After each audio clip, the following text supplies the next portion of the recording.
चलिए देखिएगा।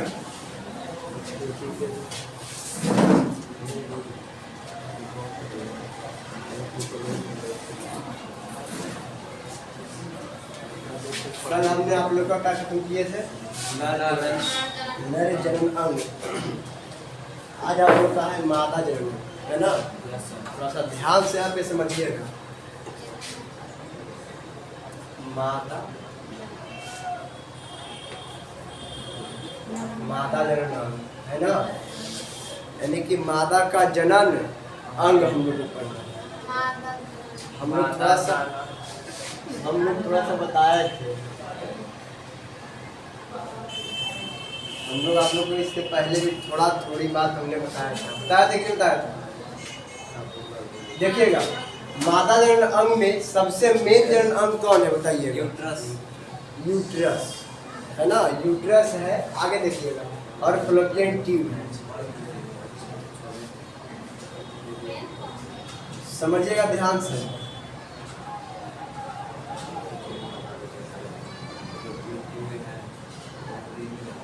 ये क्या है? मादा जनन अंग है ना? देखिए समझिएगा, मादा जनन अंग में यहाँ पे यूट्रस होता है। क्या होता है? यूट्रस होता है। और ये जो आपको दिख रहा है, ये नली जो है, इसको क्या बोलते हैं? फ्लोपियन ट्यूब, फ्लोपियन नली बोलते हैं, है ना? क्या बोलते हैं? फ्लोपियन ट्यूब बोलते हैं। अच्छा, इधर का जो है इसको क्या बोलते हैं? ये भी क्या बोलते हैं? फ्लोपियन ट्यूब बोलते हैं। क्या बोलते हैं? फ्लोपियन ट्यूब बोलते हैं। अब बताइए, अब जैसे कि मैंने आप लोग को बताया था, अभी थोड़ा समझिएगा। इसके पहले जो मैंने आप लोग को समझाया था इसके बारे में, इस विजाइना के रास्ते यूट्रस में शुक्राणु छोड़ने के बाद, यहाँ पे छूटने के बाद शुक्राणु आगे की ओर बढ़ता है। कुछ इसमें जाएगा तो कुछ इसमें जाएगा। अच्छा बताइए, इसको मैंने क्या बताया? ओवरी की ओवम, क्या? ओवरी। देखिए, ये होता है अंडाशय। अब अंडाशय में क्या बनता है? अंडाणु का निर्माण होता है। किसका निर्माण होता है? अंडाणु का निर्माण होता है। अच्छा, कितने अंडाशय होते हैं महिलाओं में? 2 अंडाशय की संख्या, जिस प्रकार मैंने बताया था कि नर में टेस्टिस की संख्या 2 होती है, उसी प्रकार से महिलाओं में जो होता है अंडाशय का जो संख्या होती है, कितनी होती है? 2। लेकिन नर में मैंने बताया था कि दोनों टेस्टिस एक बार काम करती है, लेकिन यहाँ पे अंडाशय दोनों काम करेगी, एक बार नहीं करेगी। ये अलग अलग मंथ में अलग अलग काम करते हैं। मान लिया जाए कि जनवरी के महीने में ये काम कर रही है, तो फरवरी के महीने में ये काम करेगी। बात समझ में आ रहा है? अब आगे समझिएगा। जब यहाँ से यहाँ डिस्चार्ज किया जाता है किसका? शुक्राणु का। अब शुक्राणु यहाँ से आगे बढ़ता है, लेकिन बबुआ रे ये जान लीजिएगा, एक बार फिर सुनिए ध्यान से, कि वही शुक्राणु आगे बढ़ सकती है जिसमें पूंछ होगी। वही शुक्राणु आगे बढ़ सकती है जिसमें पूंछ होगी। शुक्राणु का जो आकार होता है, मैंने आप लोग को ये भी बताया था कि देखिए, ये शुक्राणु का आकार है ना? शुक्राणु का सर और पूंछ होता है। पूंछ जो होता है माइटोकॉन्ड्रिया का होता है। किसका होता है? माइटोकॉन्ड्रिया का होता है। इसी के कारण ये आगे की ओर बढ़ता है। तो जिसमें पूंछ रहेगा वो आगे की ओर गति करेगा, और जिसमें पूंछ नहीं रहेगा, जैसे एक इस प्रकार से रहेगा, देखिएगा इसमें पूंछ नहीं है, इसमें पूंछ नहीं है, आगे बढ़ेगा, ये यहीं पे रह जाएगा। इसकी जीवन काल होता है 20 मिनट। कितना होता है? 20 मिनट। टोटल 20 मिनट होता है। कितना होता है? 20 मिनट होता है। ये 20 मिनट में ऐसे भी क्या हो जाएगा? मर जाएगा, यानी नष्ट हो जाएगा, खत्म हो जाएगा। अब यहाँ छोड़ने के बाद 20 मिनट से पहले अगर वो निषेचन कर लेता है, तो वो क्या मतलब कि वो गर्भधारण करने की क्षमता बढ़ाएगा, वरना नहीं बढ़ाएगा। अब यहाँ से ये देखो, कुछ यहाँ छूटा, लाखों की संख्या में छूटती है, जिसमें से एक ही पहुँच पाता है। इसमें से कुछ तो बिना पूछ वाला होगा, जो कि यहीं पे खत्म हो गया। अब जो पूछ वाला है उसमें से कुछ इधर पार किया, अब कुछ ये साइड पार किया, है ना? और जो कुछ सामने भी जाता होगा, तो सामने जो गया दीवार से जो टकराया वो तो खत्म हो गया, बचा ये दोनों। अब बात करता है कि कौन साइड का अंडाशय काम कर रही है, कौन साइड का अंडाशय काम कर रही है। अब इस साइड का अंडाशय काम कर रही है ना। अब मान लो जनवरी है, इस साइड का अंडाशय काम कर रही है। अब ये जो इधर आई तो सही है, लेकिन इधर जो गया वो तो खत्म हो गया। लेकिन एक चीज और समझिएगा, ये अंडाशय जो होता है निर्माण होने के बाद दूसरा सप्ताह से यहाँ पर आके इंतजार करता है, यहाँ पहुँच जाता है, इससे आगे नहीं बढ़ सकता। फ्लोपियन नली के पास क्या होता है, मैंने एक चीज और आपको बताया था, सुनिएगा ध्यान से। इसकी निर्माण होता है पहला सप्ताह में शुरू होता है, पहला सप्ताह में शुरू होता है, लेकिन दूसरा और तीसरा सप्ताह में मैच्योर्ड हो जाता है। क्या होता है, मैच्योर्ड हो जाता है। दूसरा और तीसरा सप्ताह में क्या होता है, मैच्योर्ड हो जाता है। अब ये मैच्योर्ड होने के बाद अगर ये शुक्राणु ये दूसरा तीसरा सप्ताह में चला आया और निषेचन कर लिया तब तो गर्भधारण होगा।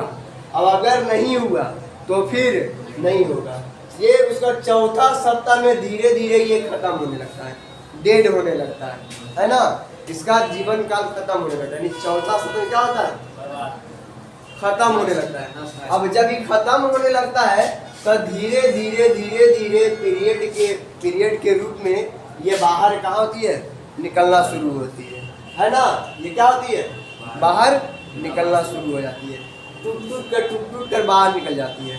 और यहाँ पे 1 बाई 1 आती है। मैंने बताया था ना एक बार, अपनी सबसे पहली क्लास में मैंने सबसे पहले बताया था कि बउआ रे एक बार सुन लीजिएगा, मादा जनन अंग आप लोग का बहुत इंपॉर्टेंट है और मादा जनन अंग ही आप लोग का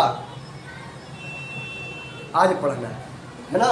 फिर देखिएगा, शुक्राणु का जीवन काल 20 मिनट, शुक्राणु का जीवन काल 20 मिनट। अच्छा बताइए, इस मंथ में इधर हो गया, इधर वाला तो कोई काम के नहीं रहा, इधर अंडाशय बनवे नहीं किया है ना, लेकिन अगला मंथ में ये बनेगा। अब देखिए, अब शुक्राणु यहाँ डिस्चार्ज होवे नहीं किया, जैसे मान लिया जाए कि निषेचन क्रिया इसके साथ नहीं होगा। अब निषेचन क्रिया नहीं होगा तब क्या होगा, क्योंकि ये अंदर रहेगा तो ये तो खराब ही होगा, बाहर नहीं निकलेगा तो क्या हो जाएगा, खराब होगा, बीमारी हो सकती है ना। कोई दिक्कत सबसे ज़्यादा महिलाओं में जो बीमारी होती है ये गर्भाशय का ही बीमारी होती है। इसमें कैंसर हो जाता है। इसमें क्या होता है, जो कि यहाँ से स्टार्ट होता है, इन्फेक्शन से यहाँ से स्टार्ट होता है और पूरा गर्भाशय खराब करता है, फ्लोपियन ट्यूब खराब कर देता है। मैंने बताया था इसके पहले आप लोग को नर जनन अंग में कि 2 टेस्टिस होता है, बता ना जी। और 2 टेस्टिस, इस 2 नस को हम क्या बोलते हैं, वेस्ट डिफरेंस यानी वैस बोलते हैं। अब मैंने कहा था कि अगर ये नस काट दिया जाए तो इसको क्या बोलेंगे, वेसिकोटॉमी। क्या बोलेंगे, वेसिकोटॉमी है ना, वेसिकोटॉमी। कोई दिक्कत, ये तो समझ में आ गया। अब देखिए, अब इसको हिंदी में बोलते हैं नसबंदी। पुरुषों में जो होता है क्या होता है, नसबंदी होता है, लेकिन महिला में क्या है, नली है ना, ये क्या है, नली है, जिसको हम क्या बोलेंगे, नलबंदी। नलबंदी में क्या करेगा, यहाँ से काट कर इसको इधर जोड़ देगा, इधर हटा देगा, मतलब दोनों काट कर क्या करेगा, हटा देगा। अब दोनों में करेगा दोनों में करेगा ना, यदि वो करके छोड़ दिया पता चला एक महीना नहीं होगा तो अगला महीना तो हो जाएगा, है ना। ये दोनों काट कर हटा देता है, जिसको बोलते हैं ट्यूबिकोटॉमी। क्या बोलते हैं, ट्यूबिकोटॉमी बोलते हैं। कोई दिक्कत। लेकिन अब एडवांस हो गया है, अब ऑपरेशन कराने की आवश्यकता नहीं है, अब इसको कटवाने और मतलब हटाने की आवश्यकता नहीं है। अब आता है टी के रूप में आता है कॉपर टी। देखिएगा, कॉपर के मतलब होता है, जो कॉपर होता है ये शुक्राणु को आगे बढ़ने नहीं देता, इसके पूछ ही काट देता है। जो माइटोकॉन्ड्रिया जो बना हुआ पूछ है, कॉपर से क्या होता है, कट जाता है। अब एडवांस हो गया है सारा लोग, अब क्या होता है, कॉपर टी लगवाता है, यहाँ से इस विजाइना के रास्ते से यहाँ पर ला करके यहाँ छोड़ देते हैं। अब टी के रूप में है तो कहीं ना कहीं देखो इस प्रकार से होगा। अब टी के रूप में ऐसे होगा ना। अब ये वाला ऐसे है, अब यहाँ से ऊपर रास्ता छका गया कि नहीं छका गया, ऊपर रास्ता है नहीं है ना, ऊपर रास्ता ब्लॉक हो गया। अब ये रास्ता ब्लॉक हो गया, अब यहाँ से शुक्राणु छूटेगा तो इस पर जाकर टकराएगा। अब इस पर टकराएगा तो इसमें कॉपर लगा हुआ है, क्या है, कॉपर, इसका पूछ ही खत्म कर देगा। क्या करेगा, पूछ ही खत्म कर देगा। और जब पूछ ही नहीं रहेगा क्या आगे बढ़ेगा? क्या आगे बढ़ेगा? तो गर्भ निरोधक के लिए जो प्रयोग किया जाता है कॉपर टी का किया जाता है। किसका? कॉपर टी, जो होता है इंग्लिश अक्षर टी के समान होता है, इंग्लिश लेटर टी के समान होता है। कोई दिक्कत इसमें? कोई दिक्कत तो बोलिएगा। कोई दिक्कत? 20 मिनट होता है, टोटल 20 मिनट होता है ना? तो कितना होता है? 20 मिनट होता है। कोई दिक्कत? और कोई समस्या? और कोई समस्या किन्हीं को? क्लियर है? कोई दिक्कत? इस नली को हम क्या बोलते हैं? अब निषेचन क्रिया कहाँ होता है?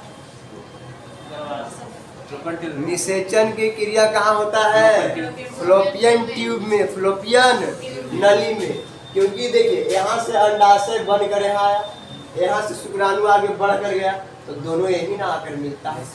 अब यहाँ पे निषेचन होगा, निषेचन होगा, दोनों मिल जाएगा। अब देखिए ये प्राकृतिक निषेचन है और ये कृत्रिम निषेचन है। कैसा निषेचन है? प्राकृतिक ना है, प्राकृतिक निषेचन। अब एक कृत्रिम होता है जिसको टेस्ट ट्यूब बेबी कहते हैं। टेस्ट ट्यूब बेबी के बारे में आप समझिएगा थोड़ा सा।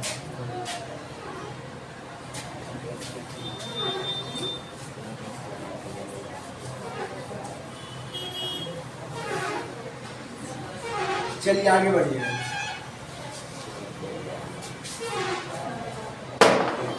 देखिएगा टेस्ट ट्यूब बेबी में क्या होता है कि इधर नर, ठीक है, और इधर मादा। मादा में होता है शुक्राणु, क्या होता है? सॉरी, नर में क्या होता है? शुक्राणु। इसका शुक्राणु ले लिया, नर का क्या ले लिया? शुक्राणु। और मादा का क्या ले लिया? अंडाणु, यानी ओवम, है ना? क्या ले लिया? अंडाणु। अब इन दोनों को निकाल करके एक ट्यूब में रख दिया। अभी दोनों को निषेचन कहाँ करवा दिया? एक टब में करवा दिया, जो कि बाहर है, शरीर से बाहर है। अब इसमें करने के बाद 1 सप्ताह तक इसमें छोड़ता है। अब आप लोग को बताते हैं जब शुक्राणु और अंडाणु का निषेचन होता है, देखिए समझिएगा, जब शुक्राणु और अंडाणु का निषेचन करवाया जाता है तो ये किस चीज का निर्माण करता है पता आप लोगों का? जाइगोट का। किसका? जाइगोट का। जब जाइगोट का निर्माण हो जाता है इसमें, तब 1 सप्ताह के बाद सिरिंज के सहारे या डॉक्टर जैसे भी हो, मादा के जन्म अंग यूट्रस में क्या करता है? यूट्रस का मतलब क्या होता है? बच्चादानी। क्या बोलते हैं उसको? बच्चादानी। गर्भाशय क्या बोलते हैं? गर्भाशय बोलते हैं। तो गर्भाशय में डिस्चार्ज कर इसको पहुंचा दिया जाता है। अब ये धीरे धीरे जाइगोट भ्रूण का निर्माण करेगा। भ्रूण का मतलब सभी को समझते हैं, एम्ब्राय। भ्रूण का मतलब क्या होता है? अच्छा, भ्रूण कहते किसको? जब जाइगोट शरीर का रूप लेने लगता है। जी देखिए बताते हैं, अगर यूट्रस में जब तक है, जब तक हम भ्रूण बोलेंगे। क्या बोलेंगे? भ्रूण बोलेंगे। चाहे वो 1 घंटा पहले हो और चाहे आधा घंटा पहले हो, चाहे 1 महीना पहले हो, जो भी हो, जब तक बाहर नहीं आया, जब तक वो जन्म ना ले लिया हो, तब तक हम उसको क्या बोलेंगे? भ्रूण ही बोलेंगे। बात समझ में आया? कोई दिक्कत? समझ में आ रहा है जी? चलिए, समझ में आ रहा है तो आगे अब हम लोग आगे बढ़ते हैं। टेस्ट ट्यूब बेबी को समझा गया? टेस्ट ट्यूब बेबी समझा गया कि टेस्ट ट्यूब बेबी में क्या होता है? अंडाशय और अंडाणु और शुक्राणु क्या कहता है? निकाल करके बाहरी, यानी बाहर लैब में कहीं ट्यूब में क्या किया जाता है? इसको निषेचन करवाया जाता है। और निषेचन करवाने के बाद इसको यूट्रस में फिर क्या किया जाता है?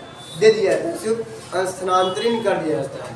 और जब स्थानांतरित कर देने की क्रिया कोई, अब जो उससे जो बच्चा होगा उसको हम क्या बोलेंगे? टेस्ट ट्यूब बेबी कहेंगे। क्या कहेंगे? टेस्ट ट्यूब बेबी कहेंगे। कोई दिक्कत?